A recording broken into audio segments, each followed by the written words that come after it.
반갑습니다. 정프로 스포츠 채널에 방문해 주셔서 감사합니다.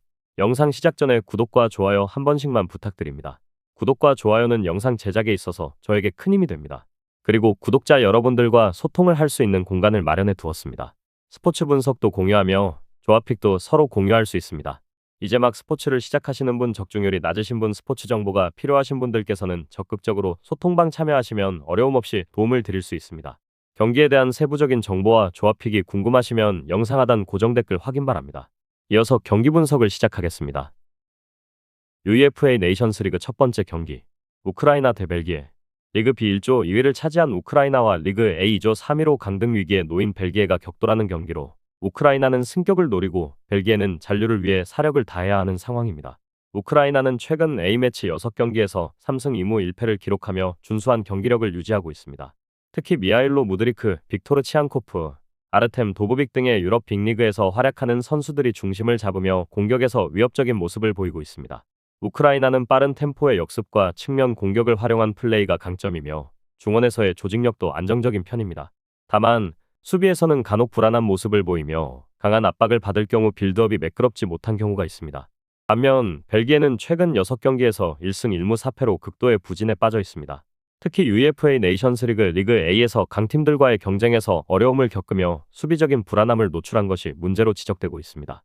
공격에서는 로멜루 루카쿠, 케빈 더 브라이너, 제레미 도쿠 등 여전히 강력한 선수들이 포진해 있지만 경기 운영이 이전보다 원활하지 못한 모습입니다. 특히 세대교체 과정에서 조직력이 흔들리는 모습을 보이며 수비진에서도 노장 선수들의 기동력이 떨어지면서 상대 공격수들에게 많은 공간을 내주는 경향이 있습니다. 우크라이나는 최근 몇 년간 유럽 무대에서 꾸준히 경쟁력을 보여주고 있으며 UEFA 유로 2028강 진출 등 국제대회에서도 인상적인 성적을 거둔 바 있습니다. 반면 벨기에는 2018 FIFA 월드컵 3위, UEFA 유로 2016 8강 등 한때 황금 세대로 불리며 강팀의 면모를 보였지만 최근에는 전력이 하락세를 보이고 있습니다. 양 팀의 상대 전적을 살펴보면 벨기에가 우크라이나를 상대로 다소 우위를 점하고 있습니다. 그러나 최근 경기력과 흐름을 보면 벨기에가 흔들리는 모습을 보이고 있어 우크라이나가 홈에서 충분히 승리를 노릴 수 있는 경기입니다. 이번 경기에서 우크라이나는 탄탄한 수비를 바탕으로 벨기에의 공격을 봉쇄하고 빠른 역습을 통해 득점을 노릴 가능성이 큽니다. 반면 벨기에는 점유율을 높이며 경기를 주도하겠지만 최근 경기력 부진과 수비 불안을 고려할 때 고전할 가능성이 높습니다. 두 팀 모두 득점력이 있는 만큼 치열한 접전이 예상되며 홈 이점을 가진 우크라이나가 근소한 차이로 승리를 거둘 가능성이 큽니다. 예상 스코어 우크라이나 2대1승. UEFA 네이션스리그 두 번째 경기, 오스트리아 대 세르비아. 리그 B 3조 2위를 기록한 오스트리아와 리그 A 4조에서 1승 3무 2패로 강등 위기에 놓인 세르비아가 격돌하는 경기로 오스트리아는 승격을 노리고 세르비아는 리그 A 잔류를 위해 싸워야 하는 중요한 경기입니다. 오스트리아는 최근 A매치 6경기에서 3승 2무 1패를 기록하며 안정적인 경기력을 보여주고 있습니다. 특히 마르코 아르나우토비치, 크리스토프 바움가르트너, 마르셀 자비처 등 유럽 빅리그에서 활약하는 선수들을 중심으로 강한 중원 장악력을 보이고 있습니다. 오스트리아는 강한 압박과 빠른 템포의 공격 전개가 특징이며 특히 세트피스에서 강한 모습을 보입니다. 그러나 수비진에서는 간혹 집중력이 떨어지는 모습을 보이며 경기 막판 실점하는 경우가 많습니다. 반면 세르비아는 최근 6경기에서 1승 3무 2패를 기록하며 다소 부진한 모습을 보이고 있습니다. 특히 UEFA 네이션스리그 리그 A에서 강팀들과의 경쟁에서 어려움을 겪으며 기대만큼의 성적을 거두지 못했습니다. 하지만 여전히 알렉산다르 미트로비치, 두산 블라호비치, 세르게이 밀린코비치, 사비치 등의 강력한 공격진을 보유하고 있으며 개인 기량이 뛰어난 선수들이 많아 한방에 있는 팀입니다. 다만 수비적으로 조직력이 부족하고 상대의 강한 압박을 받을 때 흔들리는 모습이 종종 나타납니다. 오스트리아는 최근 몇 년간 꾸준히 유럽 무대에서 경쟁력을 키우며 UEFA 유로 2020 16강 진출 등의 성과를 기록했고 유로 2024 예선에서도 좋은 성적을 거두며 본선 진출을 확정지었습니다. 반면 세르비아는 2022 FIFA 월드컵 본선 진출을 이루었지만 조별리그에서 탈락하며 아쉬운 모습을 보였습니다. 최근 대회에서도 전력이 기대만큼 발휘되지 못하며 불안정한 경기력을 이어가고 있습니다. 양 팀의 상대 전적을 살펴보면 세르비아가 근소하게 우위를 점하고 있습니다. 하지만 최근 흐름을 보면 오스트리아가 보다 조직적인 플레이를 펼치며 꾸준한 경기력을 유지하고 있어 이번 경기는 오스트리아에게 유리하게 전개될 가능성이 큽니다. 이번 경기에서 오스트리아는 강한 압박과 빠른 공격 전개를 통해 세르비아의 수비를 흔들 가능성이 큽니다. 반면 세르비아는 개인 기량이 뛰어난 공격진을 활용해 한 방을 노리는 전략을 펼칠 것으로 보입니다. 하지만 세르비아의 수비 불안과 조직력 문제를 고려했을 때 오스트리아가 승리를 가져갈 가능성이 더 높아 보입니다. 예상 스코어 오스트리아 2대1승. UEFA 네이션스 리그 세 번째 경기. 그리스 대 스코틀랜드. 리그 B 2조에서 5승 1패로 2위를 기록한 그리스와 리그 A 1조에서 2승 1무 3패로 3위를 기록한 스코틀랜드가 맞붙는 경기로 그리스는 승격을 노리고 스코틀랜드는 리그 A 잔류를 위해 싸워야 하는 중요한 일전입니다. 그리스는 최근 A매치 6경기에서 5승 1패를 기록하며 매우 좋은 흐름을 이어가고 있습니다. 특히 탄탄한 수비 조직력과 강한 중원이 팀의 가장 큰 강점으로 평가받고 있으며 타시스 바카세타스, 게오르기오스 마스오라스, 디미트리오스 펠카스 등 유럽 리그에서 활약하는 선수들이 팀 공격의 핵심 역할을 하고 있습니다. 그리스는 전통적으로 강한 수비와 세트피스에서의 강점이 있는 팀으로 경기 운영이 매우 안정적인 것이 특징입니다. 반면 스코틀랜드는 최근 6경기에서 2승 1무 3패를 기록하며 다소 기복 있는 모습을 보이고 있습니다. 특히 리그 A에서 강팀들과의 경쟁에서 어려움을 겪으며 수비적인 불안함을 노출한 것이 문제로 지적됩니다. 하지만 공격진에는 스콧 맥토미니, 존 맥긴, 앤드류 로버트슨 등이 포진해 있으며 세트피스에서 위협적인 모습을 보일 수 있는 팀입니다. 다만 최근 경기에서 상대의 압박에 쉽게 밀리는 경향을 보이며 빌드업 과정에서 실수가 자주 발생하고 있습니다. 그리스는 2004년 UEFA 유로 우승이라는 유럽 축구 역사상 가장 큰 이변을 일으킨 경험이 있으며 이후 국제 대회에서는 다소 침체기를 겪었지만 최근 다시 좋은 경기력을 보이며 경쟁력을 회복하는 모습입니다.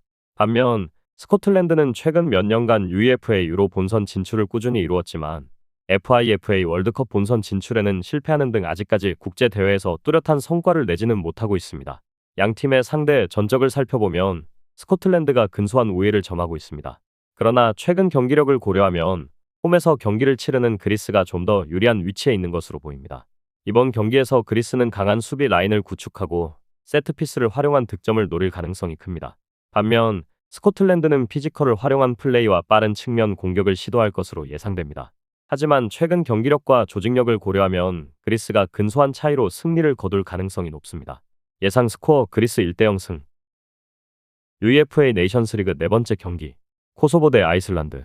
리그 C 2조에서 4승 2패로 2위를 기록한 코소보와 리그 B 4조에서 2승 1무 3패로 3위를 기록한 아이슬란드가 격돌하는 경기로 코소보는 승격을 노리고 아이슬란드는 리그 B 잔류를 위해 싸워야 하는 중요한 일전입니다. 코소보는 최근 A매치 6경기에서 4승 2패를 기록하며 상승세를 이어가고 있습니다. 특히 베다트 무리키, 밀로트 라시차, 플로리안 로시 등이 공격에서 핵심적인 역할을 하며 빠른 템포의 역습과 측면 공격이 팀의 가장 큰 무기입니다. 코소보는 최근 몇 년 사이 유럽 무대에서 점점 경쟁력을 높이고 있으며 UEFA 네이션스 리그에서도 꾸준히 좋은 성적을 거두고 있습니다. 다만 수비적으로 불안한 모습을 보이며 강한 압박을 받으면 빌드업 과정에서 실수가 나오는 것이 단점입니다. 반면 아이슬란드는 최근 6경기에서 2승 1무 3패를 기록하며 다소 기복 있는 경기력을 보이고 있습니다. 과거 2016년 UEFA 유로 8강, 2018년 FIFA 월드컵 본선 진출이라는 역사를 쓴 팀이지만 이후 세대교체 과정에서 전력이 약해졌습니다. 공격에서는 알베르트 구드문드손, 연다디 보드바르손 등이 활약하고 있지만 결정력 부족이 문제로 지적됩니다. 또한 수비 조직력도 예전만큼 탄탄하지 않으며 세트피스 상황에서 실점이 잦은 것이 약점입니다. 코소보는 아직 월드컵이나 유로 본선 진출 경험이 없지만 UEFA 네이션스 리그를 통해 꾸준히 성장하고 있는 팀입니다. 반면 아이슬란드는 한때 유럽 무대에서 강한 인상을 남겼으나 최근 몇 년간 경쟁력이 다소 하락하며 과거의 저력을 유지하지 못하고 있습니다. 양 팀의 상대 전적을 살펴보면 아이슬란드가 코소보를 상대로 우위를 점하고 있습니다. 하지만 최근 경기력과 흐름을 고려했을 때 홈에서 경기를 치르는 코소보가 경기 주도권을 잡을 가능성이 높습니다. 이번 경기에서 코소보는 빠른 역습과 측면 공격을 활용해 아이슬란드의 수비를 흔들 것으로 예상됩니다. 반면 아이슬란드는 피지컬을 활용한 공중볼 경합과 세트피스에서 기회를 노릴 가능성이 큽니다. 하지만 최근 경기력과 홈경기 이점을 고려하면 코소보가 근소한 차이로 승리를 거둘 가능성이 높습니다. 예상 스코어 코소보 2대1 승. UEFA 네이션스 리그 다섯 번째 경기. 불가리아 대 아일랜드. 리그 C 3조에서 2승 3무 1패로 2위를 기록한 불가리아와 리그 B 2조에서 2승 4패로 3위를 차지한 아일랜드가 격돌하는 경기로 불가리아는 승격을 노리고 아일랜드는 리그 B 잔류를 위해 사활을 걸어야 하는 중요한 경기입니다. 불가리아는 최근 A매치 6경기에서 2승 3무 1패를 기록하며 비교적 안정적인 경기력을 유지하고 있습니다. 특히 키릴 데스포도프, 스파스 데레프 등의 선수들이 공격을 이끌며 빠른 역습을 활용하는 플레이를 구사하고 있습니다.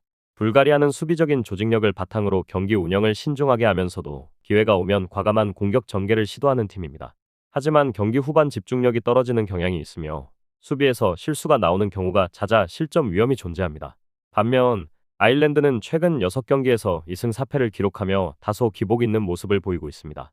UEFA 네이션스 리그 B에서 강팀들과 맞서면서 어려움을 겪었지만 여전히 에반 퍼거슨, 체이도즈 오그베네, 맷 도어티 등의 선수들이 공격을 이끌며 위협적인 장면을 만들어낼 수 있습니다. 아일랜드는 피지컬을 활용한 공중볼 경합과 세트피스에서 강점을 보이며 특히 롱볼을 활용한 단순하지만 강력한 공격 패턴이 특징입니다. 다만 최근 경기에서 수비 조직력이 흔들리며 많은 실점을 허용한 점이 우려되는 부분입니다. 불가리아는 한때 유럽 무대에서 강팀으로 평가받았지만 최근에는 FIFA 월드컵과 UEFA 유로 본선 진출이 어려운 상황이 이어지고 있습니다. 반면 아일랜드는 2002년 FIFA 월드컵 본선 진출 이후 유로 대회에는 꾸준히 도전하고 있지만 최근 몇 년간 전력이 약화되며 본선 경쟁력이 떨어지는 모습을 보이고 있습니다.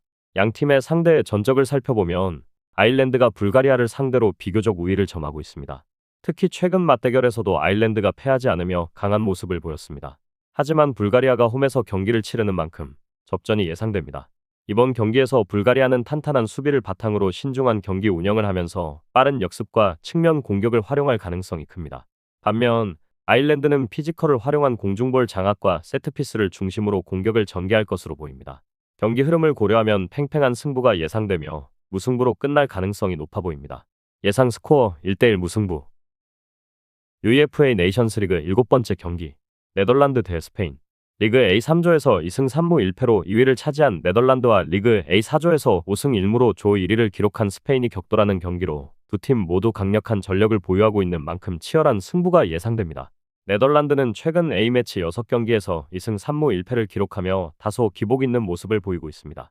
하지만 여전히 코디 각포, 프랭키 더용, 버질 반 다이크 등 유럽 빅리그에서 활약하는 스타 선수들이 포진해 있어 강한 경기력을 기대할 수 있습니다. 네덜란드는 전통적으로 강한 압박과 빠른 역습이 특징이며 공격적으로 적극적인 플레이를 펼치는 경향이 있습니다. 다만 최근 수비에서 조직력이 흔들리는 모습을 보이며 불안한 경기 운영을 보여주고 있습니다. 반면 스페인은 최근 A매치 6경기에서 5승 1무를 기록하며 강한 경기력을 유지하고 있습니다. 특히 알바로 모라타, 페드리 등이 핵심 선수로 활약하며 전통적인 티키타카 스타일을 유지하면서도 보다 직선적인 공격 전개를 보여주고 있습니다. 스페인은 점유율 기반의 경기 운영과 빠른 패스 플레이를 활용해 상대를 압박하는 능력이 뛰어나며 수비적으로도 안정적인 경기 운영을 보이고 있습니다.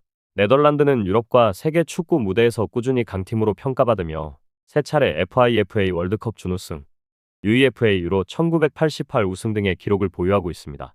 반면 스페인은 2010년 FIFA 월드컵 우승, UEFA 유로 2008-2012 연속 우승을 달성하며 2000년대 후반부터 국제 무대에서 최강의 전력을 보였으며 최근 몇 년간 다시 강한 경기력을 회복하고 있습니다. 양 팀의 상대 전적을 살펴보면 네덜란드와 스페인은 비교적 대등한 전적을 기록하고 있습니다.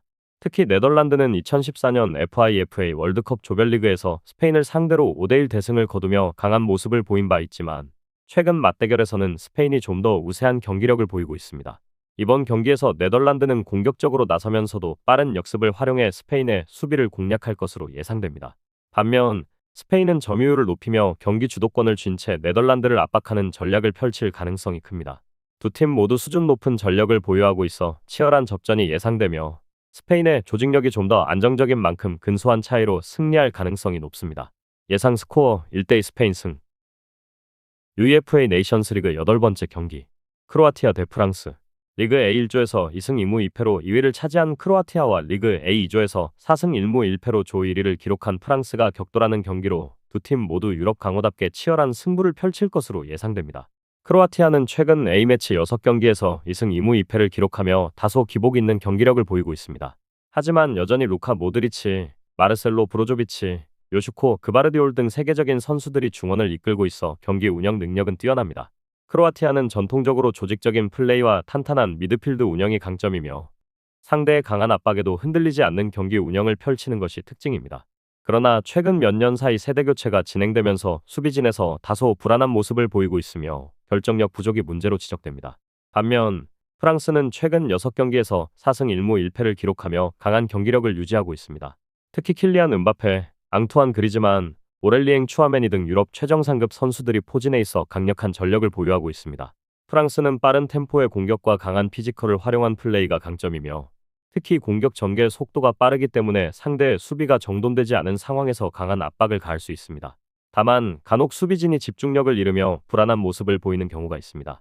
크로아티아는 최근 몇 년간 국제 대회에서 꾸준히 강한 모습을 보여주며 2018년 FIFA 월드컵 준우승, 2022년 FIFA 월드컵 3위를 차지하며 유럽 축구의 강호로 자리 잡았습니다. 반면 프랑스는 1998년과 2018년 FIFA 월드컵 우승, 2000년 UEFA 유로 우승 등의 성과를 거두었으며 2022년 FIFA 월드컵에서도 준우승을 차지하며 강력한 전력을 유지하고 있습니다. 양 팀의 상대 전적을 살펴보면 프랑스가 크로아티아를 상대로 압도적인 우위를 보이고 있습니다. 특히 2018년 FIFA 월드컵 결승전에서 4대2 승리를 거두며 우승을 차지한 경험이 있으며 최근 UEFA 네이션스리그 맞대결에서도 프랑스가 좋은 성적을 거두고 있습니다. 하지만 크로아티아도 2022-2023 UEFA 네이션스리그에서 프랑스를 상대로 원정에서 1대0 승리를 거두며 반격을 보여준 바 있습니다. 이번 경기에서 크로아티아는 중원을 활용한 조직적인 경기 운영을 바탕으로 프랑스의 빠른 공격을 차단하는 데 집중할 가능성이 큽니다. 반면 프랑스는 음바페를 중심으로 한 빠른 역습과 개인 기량을 활용한 공격 전개를 통해 크로아티아의 수비를 공략할 것으로 예상됩니다. 크로아티아가 홈에서 경기하는 만큼 쉽게 무너지지는 않겠지만 프랑스의 공격력과 개인 능력을 고려했을 때 원정에서도 승리를 거둘 가능성이 높아 보입니다. 예상 스코어 1대2 프랑스 승. UEFA 네이션스리그 9번째 경기 덴마크 대 포르투갈. 리그 A 4조에서 2승 2무 2패로 2위를 기록한 덴마크와 리그 A 1조에서 4승 2무로 조 1위를 차지한 포르투갈이 격돌하는 경기로 두 팀 모두 강한 전력을 보유한 만큼 치열한 승부가 예상됩니다. 덴마크는 최근 A매치 6경기에서 2승 2무 2패를 기록하며 다소 기복 있는 모습을 보이고 있습니다. 하지만 여전히 크리스티안 에릭센, 피에르, 에밀 호이비에르, 라스무스 헤일론 등 유럽 빅리그에서 활약하는 선수들이 포진해 있어 탄탄한 전력을 갖추고 있습니다. 덴마크는 전통적으로 조직적인 수비와 강한 피지컬을 활용한 플레이가 강점이며 세트피스에서 위협적인 장면을 많이 만들어내는 팀입니다. 그러나 최근 공격에서 다소 날카로움이 부족한 모습을 보이며 강팀을 상대로 결정력이 부족하다는 점이 약점으로 꼽힙니다. 반면 포르투갈은 최근 6경기에서 4승 2무를 기록하며 안정적인 경기력을 유지하고 있습니다. 특히 크리스티아노 호날두, 브루노 페르난데스, 조앙 펠릭스 등이 이끄는 공격진은 여전히 강력하며 미드필드에서도 베르나르도 실바 등이 중심을 잡아주고 있습니다. 포르투갈은 빠른 템포의 패스 플레이와 개인 기량을 활용한 공격 전개가 강점이며 수비에서도 후뱅 디아스, 주앙 칸셀로 등의 선수들이 중심을 잡아주면서 안정적인 모습을 보이고 있습니다. 덴마크는 최근 몇 년간 국제 대회에서 꾸준한 성적을 거두고 있으며 UEFA 유로 2024강 진출을 비롯해 월드컵과 유로 대회에서 경쟁력을 보여주고 있습니다. 반면 포르투갈은 2016년 UEFA 유로 우승, 2019년 UEFA 네이션스리그 초대 챔피언을 차지하는 등 최근 국제 대회에서 강한 모습을 보이며 꾸준한 성과를 내고 있습니다. 양 팀의 상대 전적을 살펴보면 포르투갈이 덴마크를 상대로 우위를 보이고 있습니다. 특히 최근 UEFA 유로 예선과 네이션스리그에서 맞대결했을 때 포르투갈이 더 좋은 성적을 기록했으며 덴마크는 포르투갈을 상대로 수비적으로 밀리는 경향을 보였습니다. 이번 경기에서 덴마크는 강한 수비 블록을 형성하면서 포르투갈의 공격을 차단하는 데 집중할 가능성이 큽니다. 반면 포르투갈은 점유율을 높이며 공격적으로 나설 것이며 호날두와 브루노 페르난데스를 중심으로 한 연계 플레이를 통해 덴마크의 수비를 흔들 것으로 예상됩니다. 덴마크가 홈에서 경기하는 만큼 쉽게 무너지지는 않겠지만 포르투갈의 개인 기량과 전력 차이를 고려했을 때 원정에서도 승리를 거둘 가능성이 높아 보입니다. 예상 스코어 1대2 포르투갈 승. UEFA 네이션스리그 10번째 경기 이탈리아 대 독일. 리그 A 2조에서 4승 1무 1패로 2위를 차지한 이탈리아와 리그 A 3조에서 4승 2무로 조 1위를 기록한 독일이 격돌하는 경기로 유럽을 대표하는 두 전통 강호의 대결인 만큼 치열한 승부가 예상됩니다. 이탈리아는 최근 A매치 6경기에서 4승 1무 1패를 기록하며 안정적인 경기력을 유지하고 있습니다. 니콜로 바렐라, 로렌초 펠레그리니, 페데리코 키에사 등 유럽 빅리그에서 활약하는 선수들이 중원을 이끌고 있으며 특히 전통적인 강한 수비 조직력을 바탕으로 상대의 공격을 차단하는 능력이 뛰어난 팀입니다. 이탈리아는 점유율을 기반으로 한 짧은 패스 플레이와 강한 압박이 특징이며 세트피스에서도 위협적인 장면을 자주 만들어냅니다. 다만 최전방에서의 마무리가 다소 부족해 결정력에서 아쉬움을 보일 때가 있습니다. 반면 독일은 최근 A매치 6경기에서 4승 2무를 기록하며 탄탄한 경기력을 이어가고 있습니다. 카이 하베르츠, 자말 무시알라, 일카이 균도안 등이 이끄는 공격진은 빠른 템포의 플레이와 강력한 득점력을 보유하고 있으며 미드필드에서의 조직적인 운영도 안정적입니다. 독일은 전통적으로 강한 피지컬과 직선적인 공격 전개를 활용하며 특히 측면 크로스와 역습 상황에서 강점을 보이는 팀입니다. 최근 경기에서는 수비 안정성이 향상되었으며 빌드업 과정에서도 개선된 모습을 보이고 있습니다. 이탈리아는 FIFA 월드컵 4회 우승, UEFA 유로 2회 우승을 기록한 유럽의 강팀으로 최근 몇 년간 월드컵 예선 탈락의 아픔을 겪었지만 UEFA 유로 2020 우승을 통해 강팀으로서의 면모를 다시 한번 입증했습니다. 반면 독일은 FIFA 월드컵 4회 우승, UEFA 유로 3회 우승을 차지한 유럽 최고의 전통 강호로 최근 세대교체 과정에서 다소 어려움을 겪었지만 다시 정상권 전력을 회복하는 모습입니다. 양 팀의 상대의 전적을 살펴보면 이탈리아가 독일을 상대로 다소 우세한 모습을 보여왔습니다. 특히 FIFA 월드컵과 UEFA 유로 등 주요 국제대회에서 독일을 상대로 중요한 승리를 거둔 경험이 많습니다. 그러나 최근 경기에서는 독일이 전력 면에서 안정감을 되찾으며 이탈리아를 상대로 대등한 경기를 펼치고 있습니다. 이번 경기에서 이탈리아는 탄탄한 수비 조직력을 바탕으로 실점을 최소화하면서 짧은 패스 플레이를 활용한 점유율 축구를 펼칠 가능성이 큽니다. 반면 독일은 빠른 측면 전개와 피지컬을 활용한 공격 패턴을 구사하며 이탈리아의 수비를 공략할 것으로 예상됩니다. 두 팀 모두 수비력이 뛰어나고 경기 운영이 안정적인 만큼 치열한 접전 끝에 무승부로 마무리될 가능성이 높아 보입니다. 예상 스코어 1대1 무승부. K리그를 비롯한 프로스포츠뿐만 아니라 연령대, 지역별 대회 등 숱한 현장 취재와 경험을 바탕으로 세세한 분석을 소통방에서 공유를 하고 있습니다. 구독과 좋아요, 알림 설정해 주시면 매일 새로운 경기를 빠르게 받아보실 수 있습니다. 또한 경기에 대한 세부적인 정보와 조합픽이 궁금하신 분들은 멤버방에 참여를 추천드립니다. 멤버방에 참여하시면 야구, 농구, 축구, 배구 다양한 정보들을 접하실 수 있습니다. 멤버방 입장 방법은 영상 하단 고정 댓글 확인하시면 영어로 된 링크와 코드가 기재가 되어 있습니다. 저는 소통방에서 늘 구독자 여러분들과 경기에 대한 연구를 하고 있습니다. 참여만 하셔도 승률을 극대화하실 수 있으니 참여하셔서 좋은 성과 이루시길 바랍니다.